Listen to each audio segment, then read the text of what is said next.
Hello बच्चों, class 9। तो आप आगे 14.3 कर रहे थे।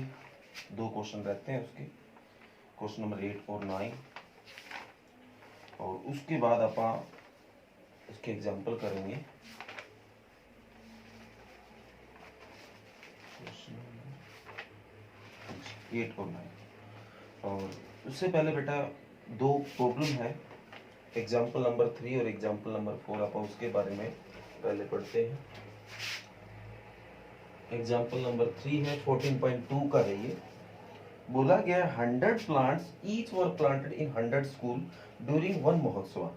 After 1 month the number of plant that survived were recorded as. क्या हुआ बेटा, 100 प्लांट है ना, 100 स्कूल्स में लगा दिए, मतलब एक स्कूल में 100 पौधे लगाए। इस हिसाब से करते करते 100 स्कूलों में इन्होंने पौधे लगा दिए।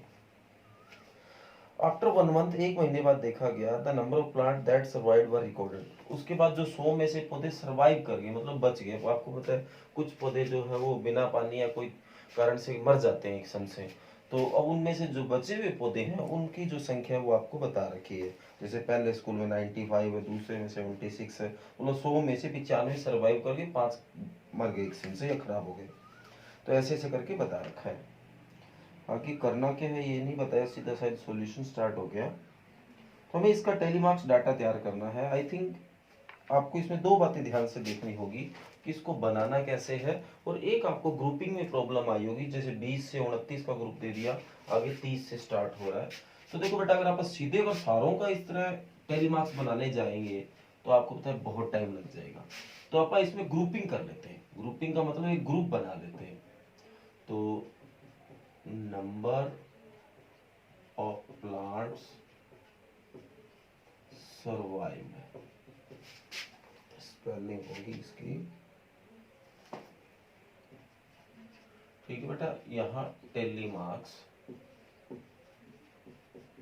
और यहाँ इनकी जो फ्रीक्वेंसी होती है। तो अगर आप ऐसे जैसे सबसे कम आप इसमें काउंट कर लो तो ढूंढना पड़ेगा आपको। बाकी देखने से नजर आ रहा है 23 जो है वो सबसे कम है, और 98 शायद है वो सबसे ज्यादा उसकी लेंथ है। तो आप ऐसे 23, फिर 24, 25 ऐसे ऐसे बनाने जाए और ये डाटा भरने जाए तो बेटा बहुत लंबा टाइम लग जाएगा। तो इसलिए इससे बचने के लिए आप ग्रुपिंग बना लेते हैं। ग्रुपिंग जैसे 20 से 30, 30 से 40, 40 से 50, इस हिसाब से बनाना बड़ा आसान हो जाएगा।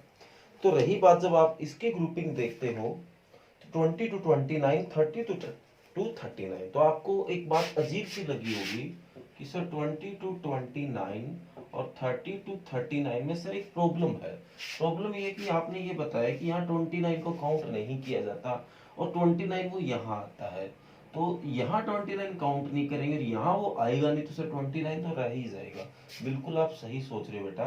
तो इस समस्या का सर हल क्या है, तो बेटा मैं बता देता हूँ। जब आप टेलीमार्क्स बनाते हो, जैसे कि अपन ये बॉक्स बनाए फ्रीक्वेंसी टेबल इसको बोलते हैं, या आप मीन निकालते हो।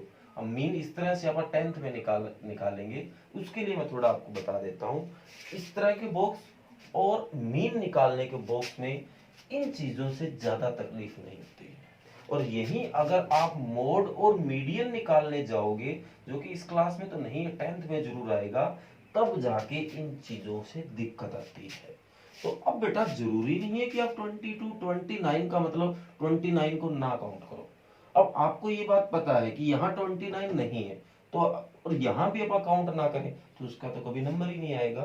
तो अगर आप ये दो काम कर रहे हो, आप एक तो बॉक्स बना रहे हो और एक अगर आप मीन निकाल रहे हो इस बॉक्स के क्वेश्चन से, तो अगर इस तरह की सिचुएशन आपको दिखाई दे रही है तो आप यहाँ 29 काउंट कर सकते हो, कोई दिक्कत नहीं बेटा। और मीन के अलावा अगर मोड और मीडियन निकाल रहे हो तो वही जो कल मैंने आपको तरीका बताया था, इधर माइनस करो और इधर प्लस करो, तो जाके आपकी कहीं जाके बात बनेगी। उस हिसाब से हमारा सोल्व करना मजबूरी हो जाएगी। और अगर आप केवल इतना काम कर रहे हो तो इसी से काम चला सकते हो। तो उम्मीद करूंगा कि आप अब ये चीज समझ गए हो। अगर इस तरह की सिचुएशन आपको दिखाई दे रही है तो यहाँ 29 को काउंट करना पड़ेगा। हाँ, अगर ऐसा होता, इस तरह की सिचुएशन है, तो यहाँ 30 काउंट नहीं होगा, 30 यहाँ जाके काउंट होगा। और अगर ये बात है और आप सिर्फ मीन और इस तरह का काम कर रहे हो तो यहाँ 29 काउंट कर सकते हो। और जरूरी नहीं है बेटा कि आप 20 to 29 का टेबल बनाओ, आप 20 to 30 बना लो, 30 to 40 बना लो, इस तरह बना के भी ये सवाल किया जा सकता है। तो कोई दिक्कत नहीं है, कोई जरूरी नहीं है कि वही बात फॉलो की जाए जो बताई गई है, हम अपने रास्ते भी आप बना सकते हैं। देखो इसमें भी 29 एक बार काउंट हो रहा है, और जो मैंने अब बताया था, जो पहले मैंने बात बताई कि इसको 29 को काउंट कर सकते हो, तो भी काउंट हो रहा है। तो ये चीजें आप सोल्व कर सकते हो, उम्मीद करता हूँ। और बेटा आगे तो वही काउंट कर करके जैसे मैंने आपको तरीका बताया वैसे ही करना है। हाँ जी, इसके बाद एग्जांपल नंबर 4 में क्या है वो देखते हैं। let us now consider the following frequency distribution table which gives the weight of 38 student। आपको 38 बच्चों का ये वेट बता रखा था। आगे बोला, ये आपको बॉक्स दे दिया, इसमें भी कुछ उस हिसाब का बॉक्स है जैसे भी पीछे दे रखा था।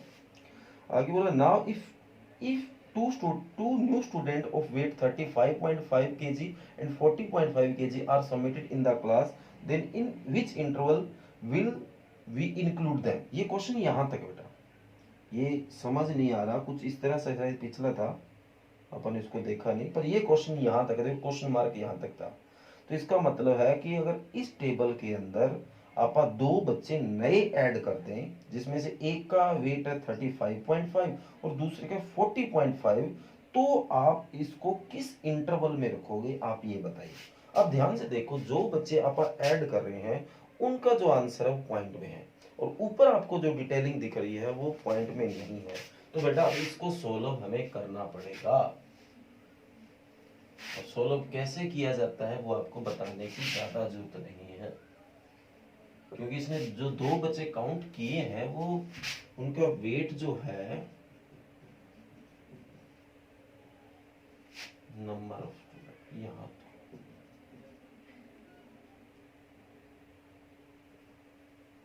3 से काम, चलो इसकी टेली मार्क्स की कोई जरूरी नहीं है।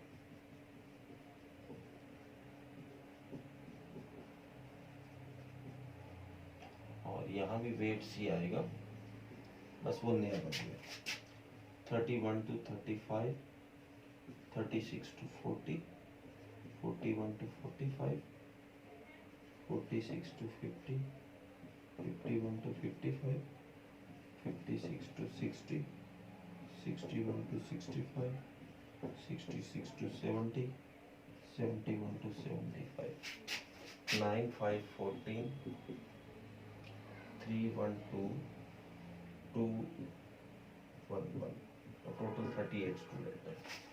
अब जो दो बच्चे ऐड किए वो 35.5 है और 40.5। बेटा देखो इस हिसाब से देखिए, यहाँ कहीं भी पॉइंट नहीं है और प्रॉपर समझा भी नहीं जाएगा कि इसको काउंट कहाँ करना है। तो आप वो टेक्निक स्टार्ट कर दो, इधर 0.5 माइनस, इधर प्लस। मैंने कल ही आपको बताया था, इधर माइनस करूंगा तो 30.5 और इधर प्लस किया 35.5, आगे 30 इधर माइनस किया तो 35.5 और 40.5, 40.5 to 45.5, 45.5 to 50.5, 50.5 to 55.5, 55.5 to 60.5, 60.5 to 65.5, 65.5 to 70.5 और 70.5 to 75.5। अब आप देख सकते हो ये जहाँ रिलीव किया वहां से स्टार्ट हो रहा है, तो कोई दिक्कत नहीं है। अब कहता है कि एक तो बच्चा हमने मिलाया 35.5, अब आप बताओ यहाँ 35.5 काउंट करोगे? नहीं करोगे, क्योंकि वो यहाँ आ गया है। अगर इस तरह से होता, मान लो 35 है तो मान लो 35 होता, 35.5 नहीं, तो अपन यहाँ उसको काउंट कर सकते थे, क्योंकि यहाँ 35 काउंट कर लेंगे, क्योंकि यहाँ तो उसका नंबर ही नहीं है। अगर इस तरह की सिचुएशन है तो यहाँ काउंट नहीं करना, यहाँ करना है। तो अब जो बच्चा मिलाया अपन ने 35.5 का है, तो वो यहाँ मान लोगे या यहाँ मान लोगे? तो यहाँ माना जाएगा। एक बच्चा और ऐड हो गया, तो यहाँ पहले 5 थे, अब क्या हो जाएगा? 6 हो जाएगा। नेक्स्ट जो बच्चा ऐड किया वो 40.5 का है, तो वो यहाँ नहीं माना जाएगा, यहाँ तो 14 और 1 कितना हो गया? 50। तो टोटल दो बच्चे ऐड हो गए, तो टोटल क्या आ जाएगा? 40। ओके बेटा, कर लोगे? तो ये आपका क्वेश्चन नंबर 4 था, और यही इसमें बताना था। ये दो प्रॉब्लम थी। आगे जो नेक्स्ट करने जा रहे हैं बेटा, उसको भी बड़ा ध्यान से करना है। क्वेश्चन नंबर 8 है, कुछ इस तरह से ही सोचना पड़ेगा। जो ये दो प्रॉब्लम थी उसमें भी कुछ ऐसी बातें हैं जो पूरा डिटेल से करोगे तभी समझ आएगा। और दोनों क्वेश्चन एक जैसे हैं, तो एक हो जाएगा तो दूसरा अपने आप हो जाएगा। बोला है a random survey of a number of children of various group playing in a park were found as follow. बेटा आपको एक सर्वे दे रखा है जिसमें क्या है कि अलग अलग एज के जो बच्चे हैं वो पार्क में खेल रहे हैं। जैसे 1 to 2 ईयर के 5 स्टूडेंट प्ले खेल रहे हैं, 2 से 3 साल के 3 बच्चे खेल रहे हैं, 3 से 5 साल के 6 बच्चे खेल रहे हैं, 5 से 7 साल के 12 बच्चे खेल रहे हैं, 7 से 10 के 9 बच्चे खेल रहे हैं। ऐसे इसने बता रखा है। Draw histogram to represent the data above. इस डाटा को बनाने के लिए हिस्टोग्राम बनाइए। बेटा हिस्टोग्राम हमारे लिए नया चीज नहीं है, पर एक आपने बात गौर की होगी, अपने आज से पहले जो हिस्टोग्राम बनाए उनमें जो क्लास इंटरवल का जो गैप होता था ना, वो जो चल पड़ा वो ही रहता था। चाहे 5-5 का चल रहा है, 0 to 5, 5 to 10, 10 to 15, चाहे 10-10 का चल रहा है, 20-20 का चल रहा है। यहाँ ध्यान से देखो, 1 और 2 के बीच में 1 का गैप है, 2 और 3 के बीच में 1 का है, 3 to 5 2 आ गया, फिर 5 to 7 फिर 2 आ गया, 7 to 10 3 आ गया, 10 to 15 5 आ गया, फिर 2 आ गया। तो यहाँ बेटा क्वेश्चन के साथ साथ कुछ प्रॉब्लम भी है, हमें उसको शॉर्ट आउट भी करना है। तो देखिए कैसे हम उसको शॉर्ट आउट कर सकते हैं, पूरा आपको ध्यान से देखना पड़ेगा, अदरवाइज नहीं समझ पाओगे। तो क्या है ध्यान से देखने वाली बात, जो एज है वो लिखिए बच्चों की, या नंबर ऑफ स्टूडेंट या नंबर ऑफ चिल्ड्रन।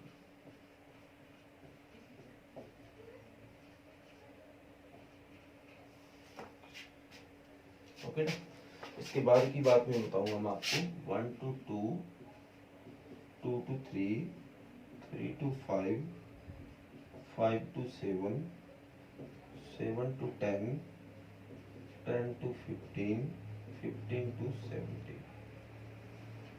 ओके, 5, 3, 6, 12, 9, 10, 4। अब बेटा हिस्टोग्राम तो अपन आज से पहले भी बनाया है, पर उसमें वही बात जो बनाया था उनमें जो ये इसको विड्थ बोला जाता है, इसका जो गैप है वो हमेशा बराबर चलता था। यहाँ एक है, यहाँ भी एक, यहाँ भी है, हर जगह एक ही आना चाहिए, पर इस क्वेश्चन में हर जगह बदल रहा है। तो इस तरह के क्वेश्चन में हिस्टोग्राम बनाते समय किन बातों का ध्यान रखना है, बस उन्हीं की आप बात कर रहे हैं। तो यहाँ आप विड्थ निकालेंगे, इनका जो गैप है, तो वो निकालना कोई मुश्किल काम नहीं है। 2 में से 1 गया, ऐसे भी निकाल लो, अंदाजा भी आप निकाल लोगे। 1, 3 में से 2 गया 1, 5 में से 3 गया 2, 7 में से 5 गया 2, 10 में से 7 गया 3, 15 में से 10 गया 5, 10, 17 में से 15 गया, क्या बच गया भाई आपका 2। अब हमें जो हम बनाएंगे हिस्टोग्राम उसकी लेंथ निकालनी है। लेंथ निकालने का एक फार्मूला होता है बेटा, frequency divide width multi lowest width या स्मॉल विड्थ। लोवेस्ट विड्थ सबसे छोटी विड्थ, तो इसमें सबसे छोटी विड्थ है 1 रहेगी। फ्रीक्वेंसी जैसे ये एफ आई इसको आप बोलते हैं, तो 5 डिवाइड बाई इसकी जो विड्थ है 1 है, मल्टी लोवेस्ट है, इधर कर देते हैं 5 divide by width 1 multi lowest है जो स्मॉल विड्थ है वो आपकी 1, तो क्या आंसर आ जाएगा 5 आ जाएगा। आप यहाँ शो भी कर सकते हो इस चीज को, क्योंकि सीधा लिखोगे थोड़ा अजीब सा बनेगा। इसके बाद 3, उसकी विड्थ 1 है, लोवेस्ट तो 1 ही रहना, हर बार 1 ही रहेगा, ये 3 आ जाएगा। फिर 6 अब की, और इसकी विड्थ 2 आ गई, और स्मॉल तो वही रहनी है 3। इसी तरह 12 डिवाइड बाई 2 मल्टी 1 क्या आएगा 6। इसी तरह 9 divide by 3, 9 divide by 3 multi 1 क्या आ जाएगा 3।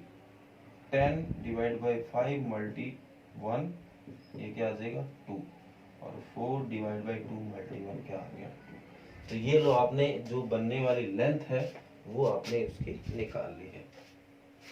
अब आप इस लेंथ को यूज करते हुए फ्रीक्वेंसी जो आप बनाते थे हिस्टोग्राम उसको बनाने जा रहे हैं। ठीक बेटा, जो लेंथ जिसको आप हाइट बोलते हैं इसकी इधर आ जाएगा, तो डाटा मैक्सिमम 6 तक ही है, और विड्थ जो हिस्टोग्राम की चौड़ाई होती है वो इधर आएगी। तो डाटा आप 1 से स्टार्ट कर लो, क्योंकि 1 से स्टार्ट हो गया आपका 1 2 3 4 5 6 7 8 9 10 11 12 13 14 15 16 और 17 थोड़ा सा रह गया, बाकी आप समझ जाओगे उम्मीद करूंगा। 1 2 3 4 6 7 तक ही बहुत है। अब देखो 1 to जो 2 डाटा है उसकी विड्थ कितनी है 1, और हाइट कहां तक लेके जाओगे 5। तो 1 to 2 है, उसकी हाइट मतलब इस तरह से लेंथ 5 तक लेके जानी, और चौड़ाई एक ही रहनी है, विड्थ की एक। तो यहाँ से स्टार्ट करो और हाइट इसकी 5 तक लेके जाओ, और ये इसका आपका यहाँ आ गया। ओके बेटा, 2 to 3 है, उसकी विड्थ एक ही रहेगी और हाइट 3 तक जाएगी। 2 to 3 मतलब विड्थ एक ही यूनिट रहेगी, एक ही जाएगी, हाइट इसकी जो लेंथ है वो 3 तक चली जाएगी। 3 to 5 विड्थ 2 मतलब 2 यूनिट इकट्ठे हो जाएंगे, और लेंथ उसकी 3 ही रहेगी। तो वही सेम क्वेश्चन, बस फर्क ये यहाँ 1 था, यहाँ 2 आ गया। 5 to 7 यहाँ भी 2 है विड्थ और हाइट है 6, तो 2 मतलब 5 to 7 जाएगा और 6। और ये काम बेटा आपको स्केल से करना है, हाथ से करोगे थोड़ा अजीब सा लगेगा। 10 to 10 7 to 10 3 इसकी विड्थ होगी, हाइट 3 रहेगी। 10 7 to 10 3, ये शायद 3 है पहले। ओके बेटा, 7 to 3 इसकी 3 आ गई। इसी तरह 10 to 15 2 रहेगी,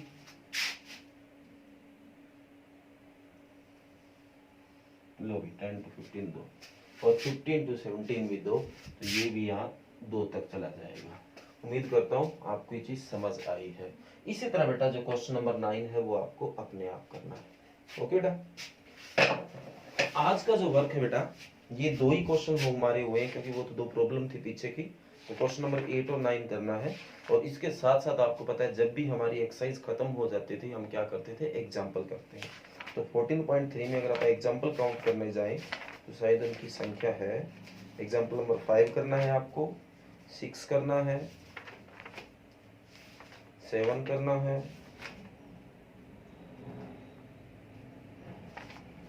8 करना है और 9 करना है। बस 9 तक जो एग्जाम्पल है आपके 5 to 9, तो वो एग्जाम्पल और ये 2 क्वेश्चन। और एग्जाम्पल करने का तरीका मैं बार बार कहता हूँ, पहले एक्सरसाइज खत्म करो और फिर इसके बाद एग्जाम्पल करो, ताकि आपका जो वर्क है वो परफेक्ट वर्क हो। ओके बेटा, थैंक यू। 14.3 को खत्म कर लेना, पूरी कर लेना।